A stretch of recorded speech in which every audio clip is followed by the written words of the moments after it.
Gerbong 5 hilang. Hilang gimana maksudnya?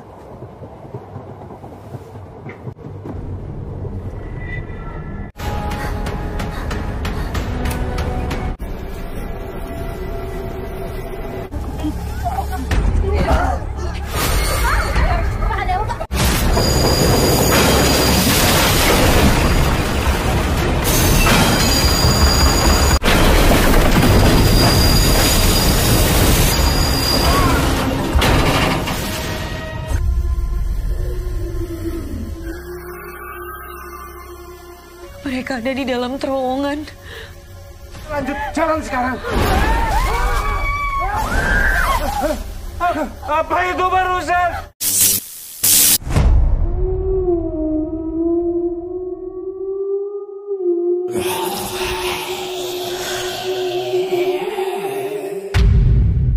Berlatar di sebuah pulau terpencil, tampak para pekerja sibuk berjibaku menyelesaikan proyek pembangunan rel kereta api baru. Jalur ini rencananya akan jadi rute wisata menuju resort mewah. Proyek ambisius yang menjanjikan keuntungan besar bagi para investor. Karena itu, pengerjaannya dikebut. Tak ada waktu bersantai.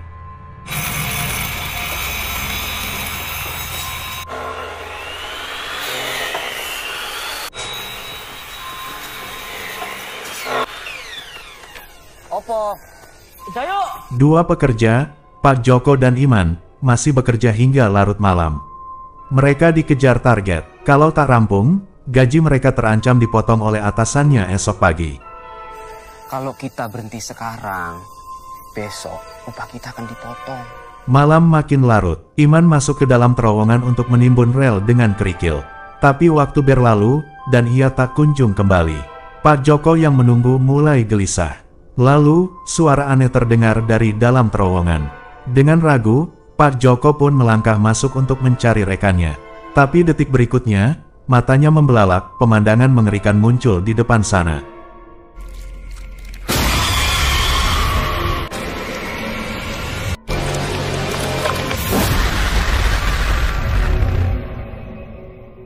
Satu bulan kemudian, proyek yang dinamai Kereta Sangkara akhirnya rampung.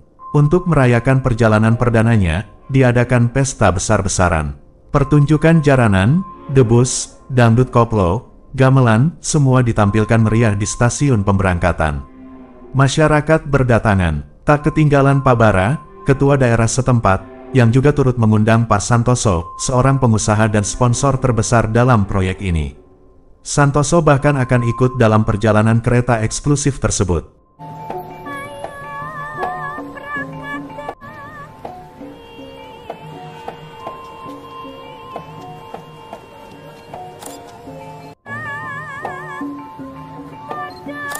Pak Bara, saya pasti bangun daerah Bapak, supaya lebih maju lagi. Namun, di tengah kemeriahan itu, sekelompok emak-emak tiba-tiba datang dan menggelar aksi protes. Mereka menuntut kejelasan tentang suami-suami mereka yang menghilang sejak proyek Sangkara dimulai. Pak Bara yang tak ingin keributan ini mencoreng perayaan, langsung memerintahkan petugas untuk membubarkan aksi itu secara diam-diam.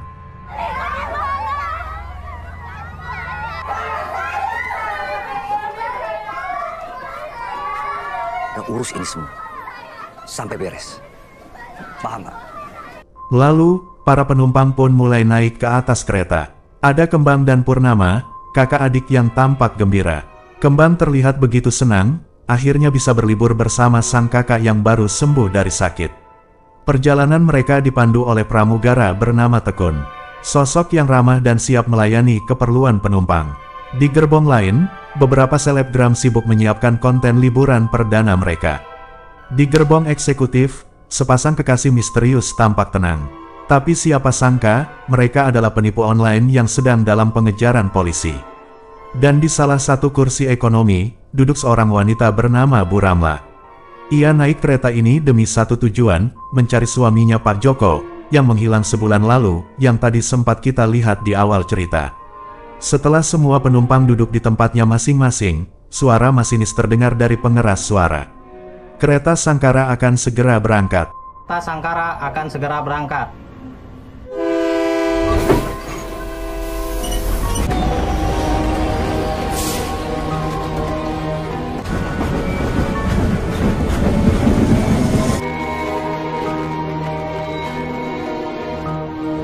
Perjalanan ini akan memakan waktu panjang karena tujuan mereka berada di dekat wilayah pesisir.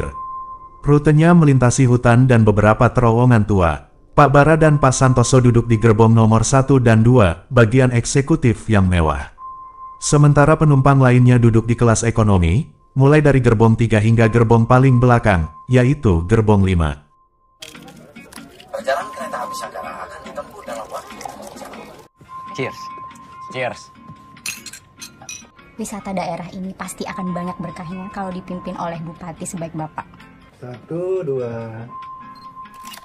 Beberapa saat setelah kereta melaju dan memasuki hutan, Bu Ramla sempat melihat sosok suaminya, Pak Joko. Sosok itu muncul sekilas lalu menghilang ke arah gerbong depan. Dengan panik, Bu Ramla langsung mengejar, mencoba masuk ke gerbong eksekutif. Tapi seorang pramugari menghadangnya. "Maaf Bu, ini khusus penumpang tiket eksekutif." Pakai baju pekerja. Dari tadi hanya ada orang itu, Bu. Ibu maaf, penumpang ekonomi hanya bisa sampai di sini. Saya ada perlu. Tidak bisa, Bu. Penumpang ekonomi hanya bisa. Di waktu bersamaan, Pak Santoso tampak kesal pada Pak Bara. Ia marah karena insiden emak-emak protes tadi bisa mengguncang kepercayaan investor. Ia pun menuntut Pak Bara menyelesaikan masalah itu secepat mungkin, tanpa peduli bagaimana caranya. Sementara itu, di gerbong lain, Kembang dan Purnama sedang bercanda. Tiba-tiba, Kembang melihat burung hitam misterius terbang mengikuti kereta mereka. Tapi, burung itu menghilang dalam sekejap. Dek, aku ke toilet sebentar ya. Purnama lalu bilang ingin ke toilet. Karena antrean di gerbong 5 cukup panjang, ia memutuskan pergi ke toilet di gerbong 4.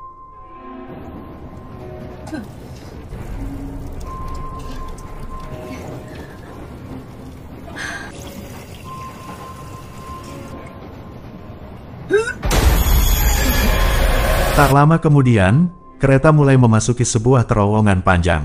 Dan saat itulah, hal-hal aneh mulai terjadi. Kondektur sidik memanggil petugas untuk mengecek kondisi gerbong belakang.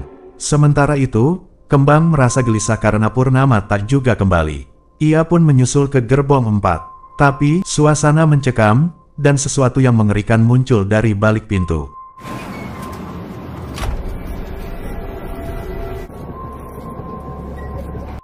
Kenapa sih?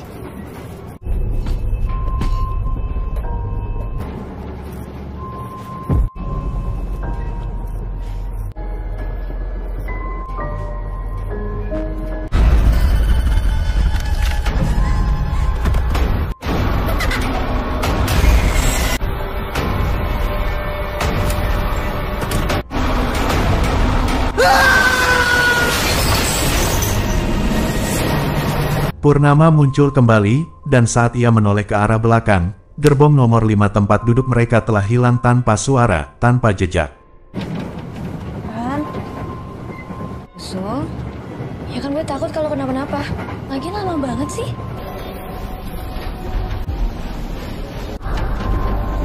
Kembang? Kak? Tekun segera datang, mencoba menenangkan. Ia berkata, "Ini hanya masalah teknis, tidak perlu panik." Lalu ia pergi melaporkan kejadian itu pada Pak Sidik. Sementara itu, Purnama bilang masih ingin ke toilet.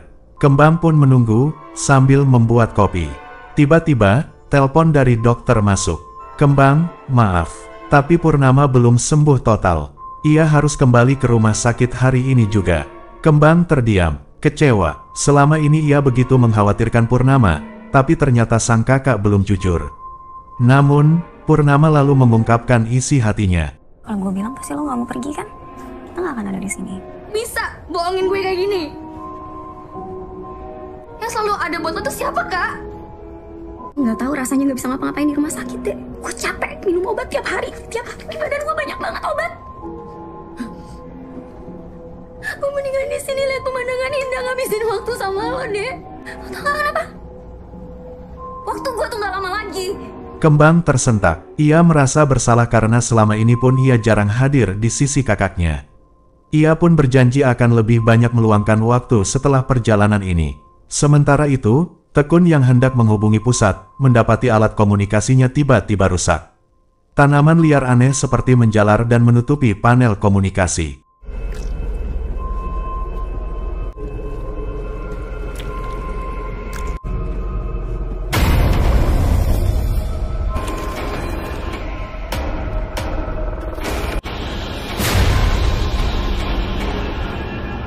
Tak lama, Pak Sidik datang. Setelah mendengar laporan dan melihat rekaman CCTV gerbong 4, ia baru percaya gerbong 5 benar-benar hilang. Ia pun memerintahkan Tekun untuk merahasiakan semuanya dari para penumpang. Tekun kembali ke Kembang dan Purnama, mengatakan bahwa penyelidikan sedang berlangsung. Ia juga menyiapkan kursi kosong di gerbong 3 untuk mereka. Namun, misteri belum berakhir. Saat kereta masuk ke terowongan berikutnya, suasana di gerbong eksekutif menjadi hening.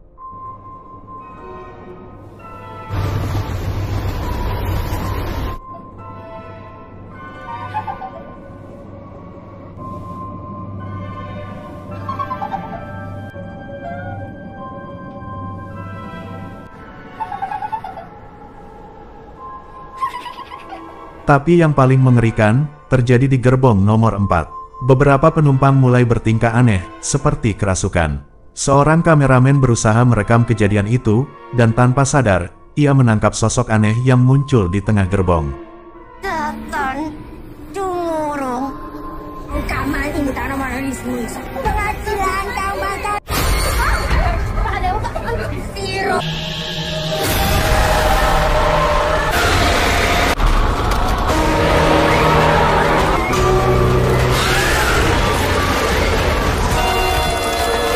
Kepanikan pecah, teriakan, isak tangis, dan sesaat kemudian, gerbong nomor 4 juga menghilang ditelan kegelapan. Kembang yang melihatnya langsung pucat. Ia memeluk Purnama dan dengan suara gemetar berkata, gerbong itu diambil iblis. Pak Santoso dan Pak Bara akhirnya mengetahui kabar ini. Mereka panik, 2 gerbong menghilang. Santoso takut jika investor tahu, semua dana akan lenyap. Bu Ramla pun angkat bicara. Ia mengatakan, ini bukan masalah teknis. Setiap kali kereta melewati terowongan, 1 gerbong selalu hilang. Ini adalah peringatan, ada sesuatu yang marah di hutan ini. Kembang menegaskan, ia melihat sendiri kejadian itu. Namun Pak Bara menertawakan mereka. Kalian terlalu percaya takhayul. Ini pasti kerusakan sistem. Aku akan hubungi teknisi sekarang juga. Tapi kemudian, Pak Santoso menatap serius. Ia meminta Pak Bara kembali ke gerbong. Sementara ia ingin bicara langsung dengan Tekun. Dan saat itulah, Tekun mengungkapkan fakta paling mengejutkan. Pak, saya belum sempat hubungi siapapun. Sinyal hilang, entah kenapa, semua sistem komunikasi mati. Cepat cari bantuan. Ya. Utamakan gerbong 4 dulu yang diselamatkan, Tekun. Kamu dengar saya kan? Dengar kan? Sebelum nanti pers bikin liputan yang jelek tentang kita. Pak, masalahnya antena dan radio kita sudah... Di sisi lain, Pak Bara yang tengah asik memeriksa ponselnya tiba-tiba tersentak. Tak ada sinyal sama sekali.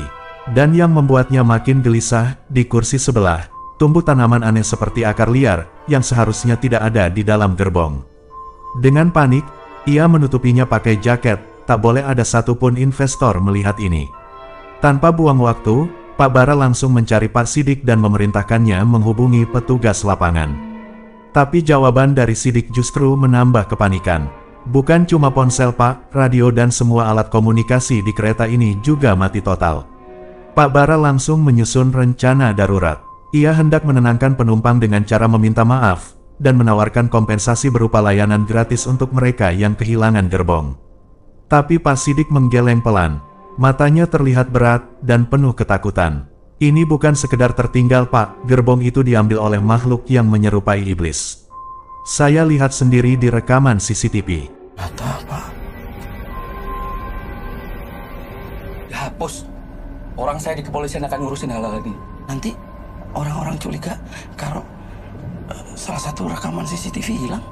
Ya, yang penting ini investor. Mereka itu masa depan kita. Ada 1 penumpang perempuan di kelas ekonomi. Merasa situasi makin di luar kendali, Pak Bara lalu meminta agar Bu Ramla ditahan. Ia khawatir wanita itu menyebarkan cerita-cerita yang bisa memicu kepanikan massal di kalangan penumpang. Tak lama, Pak Sidik meminta Pak Santoso untuk kembali ke gerbong 1 demi keselamatannya. Sementara penumpang kelas ekonomi diminta bertahan dulu. Namun sebelum pergi, Bu Ramla menahan langkah Pak Santoso. Ia bertanya tentang suaminya yang hilang, Pak Joko. Tapi jawaban yang ia terima hanya menyakitkan. Saya tak tahu apa-apa soal itu, Bu. Semua pengerjaan proyek diserahkan pada Pak Bara. Suami saya hilang. Suami saya bikin rel untuk Sangkara. Semua sudah saya serahkan kepada Pak Bara. Saya nggak tahu apa-apa, Bu. 2 jam berlalu, Tekun kembali menemui Kembang dan Purnama. Ia meminta mereka duduk di gerbong nomor 2. Tapi karena hanya ada 1 kursi kosong, Purnama menyuruh adiknya duduk, sementara ia sendiri ingin bicara langsung dengan Tekun. Jujur aja mas, sebenarnya apa yang terjadi? Didesak terus, Tekun akhirnya mengaku. Ia belum menghubungi siapapun. Bukan karena tak mau, tapi karena sejak awal sinyal hilang. Semua komunikasi mati. Purnama terkejut, amarahnya meledak. Napasnya memburu, dan penyakitnya kembali kambuh. Ia kesulitan mengendalikan diri. Jujur aja ngomong sama semuanya. Hah? Gak usah pakai alasan konyol kayak gini. Stasiun untuk tunggu hingga sampai stasiun resort, Mbak. Cuma itu doang caranya. Di saat bersamaan, pramugari bernama Suci yang bertugas di gerbong 3 mulai diliputi rasa takut. Kata-kata Bu Ramla tadi terus terngiang di kepalanya. Dan suasana semakin mencekam saat kereta kembali memasuki terowongan. Udara terasa berat, lampu berkedip tak karuan. Lalu, dari ujung gerbong, sosok-sosok mengerikan muncul perlahan. Masuk.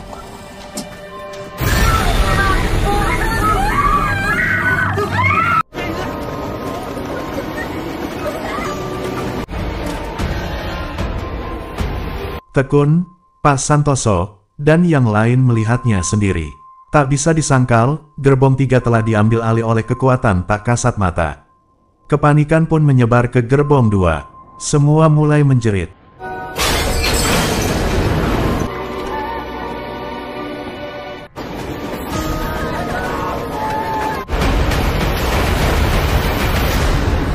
Tekun memohon agar Pak Sidik segera menghentikan kereta. Tapi tiba-tiba, Pak Bara muncul dengan tuduhan gila. Ini semua ulah kalian, Tekun, Purnama, Bu Ramla.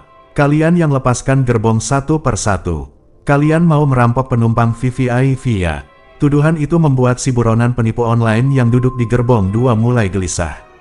Ia menggenggam tas berisi uangnya erat-erat, lalu mengancam semua orang dengan tatapan tajam. Jangan coba-coba dekati aku.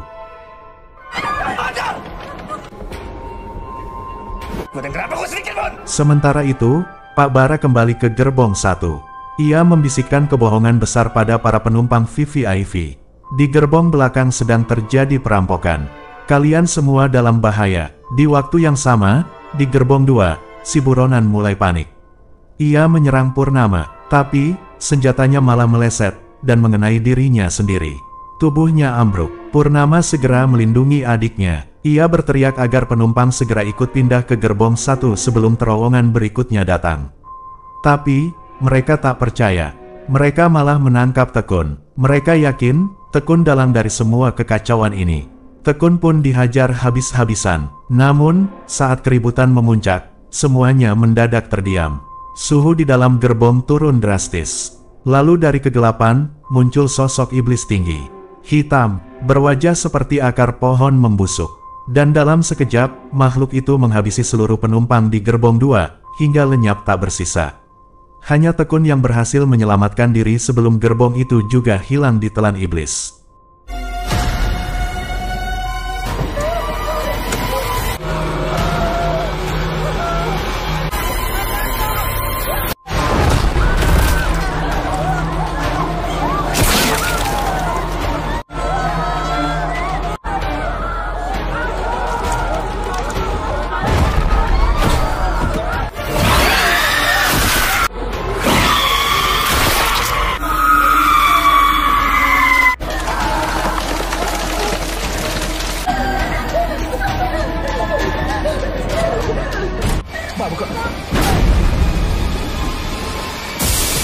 Kini, semua mulai percaya. Ini bukan mimpi buruk, ini bencana nyata. Pak Santoso dan Pak Sidik lalu menyarankan untuk menghentikan kereta sebelum mencapai terowongan terakhir. Tapi Pak Bara bersikeras, ia justru mempercepat laju kereta. Kalau kita berhenti, kita semua mati. Namun keputusan itu justru memperparah situasi.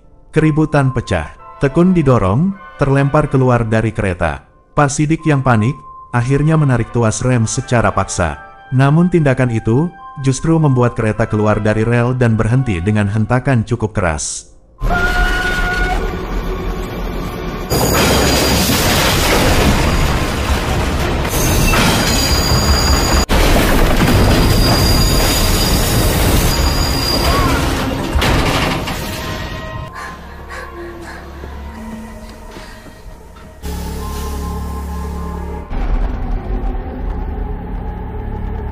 Begitu suasana sedikit mereda, para penumpang yang tersisa langsung menahan Pak Bara. Mereka tak percaya lagi padanya. Mereka tahu, semua kekacauan ini adalah buah dari keserakahan. Pak, saya tuh bantu kalian. Diam, Mbak. Anda harus bayar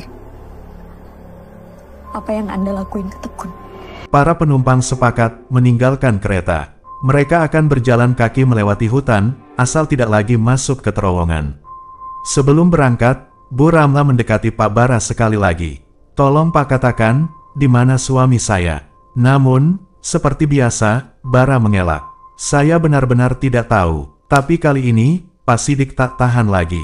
Ia berdiri dan membuka semuanya. "Sudah cukup Pak, jangan berbohong lagi. Semuanya ini terjadi karena keputusan Bapak sendiri. Bapak tahu betul, jalur ini seharusnya tidak dibangun. Semua bermula saat Pak Bara memerintahkan proyek pembangunan rel kereta untuk melewati sebuah hutan larangan. Alasannya, jalur itu lebih murah dan punya pemandangan lebih indah untuk wisata. Padahal, petua desa sudah memperingatkan, hutan itu bukan tempat biasa. Itu rumah iblis kuno, makhluk yang telah berdiam ratusan tahun dan tidak suka diganggu. Tapi Pak Bara mengabaikannya. Ia bahkan mengusir sang petua dari lokasi proyek. Kini, semuanya menanggung akibatnya. Tenang aja. Kita lalui ini sama-sama. Para penumpang berjalan kaki, tapi mereka tidak tahu, iblis itu sudah menguasai seluruh hutan. Saat malam turun, makhluk itu datang. Ia muncul di hadapan Pak Bara yang masih terikat di dalam kereta, lalu menggunakan kekuatannya. Kita harus kemana? Seingat saya kita harus muterin terowongan ini.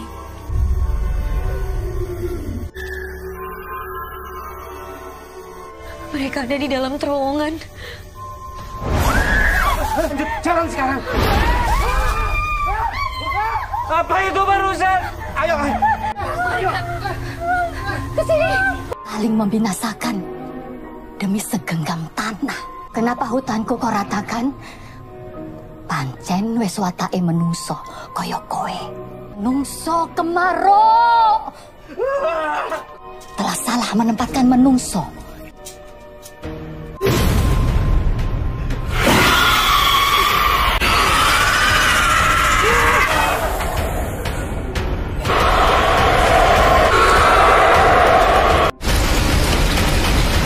Di sisi lain, para penumpang satu persatu mulai diserang. Termasuk Kembang dan Purnama yang bersembunyi di balik pohon.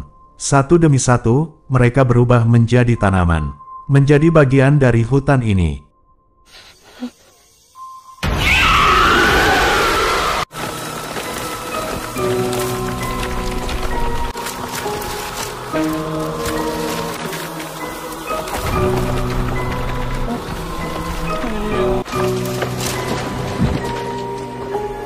Tapi anehnya, Purnama tetap utuh. Ia berlutut, memohon pada iblis agar adiknya diselamatkan. Tapi makhluk itu hanya tersenyum, lalu pergi. Kak, muka gue kenapa? Kembang!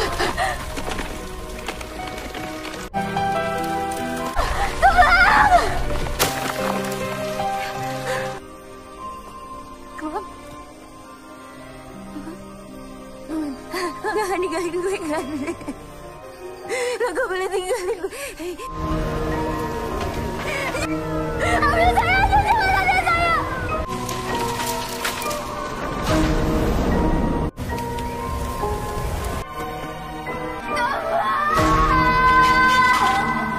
Sesaat setelah itu, iblis itu pun menghancurkan seluruh terowongan kereta. Menghapus jejak keberadaan mereka. 6 bulan kemudian, Purnama bertemu sang petua. Dengan nada tenang, sang petua berkata, iblis itu hanya bisa mengambil orang yang sehat, karena kekuatannya terikat pada kehidupan. Sakitmu justru menyelamatkanmu. Purnama terdiam, perlahan menunduk, air matanya mengalir. Ia lalu berdiri, menatap sebuah tanaman kecil berbentuk kembang, dan dengan suara berat, ia berbisik. Maafkan kakak, Kembang. Purnama pun melangkah pergi, meninggalkan hutan yang kini sunyi dan penuh rahasia. Film pun berakhir.